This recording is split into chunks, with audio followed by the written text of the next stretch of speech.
రేడియోలో ఒక ఇంటర్వ్యూ చేసిన సార్. ఆయన పేరు ఎక్స్ క్రిస్టియన్ ప్రవీణ్. సో నేను ఇంటర్వ్యూ చేసిన కాబట్టి ఆయన పేరుతో సహా నేను చెప్తున్నా.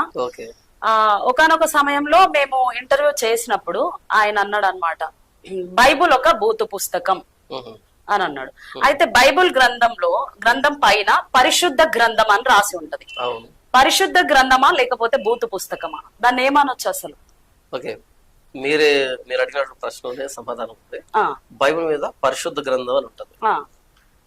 బైబిల్లో ఒక వచనాన్ని చదివి వినిపిస్తాం.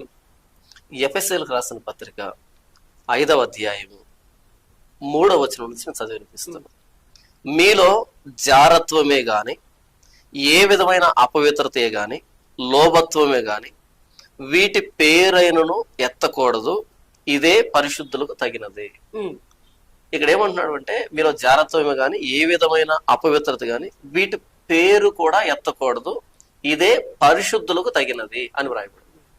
కనీసం పేరు కూడా ఉచ్చరించకూడదు అని బైబిల్ స్పష్టంగా వ్రాయబడింది. మన బైబిల్ మీద పరిశుద్ధ గ్రంథం అని ఉంటుంది. లేవియకాండం 19:2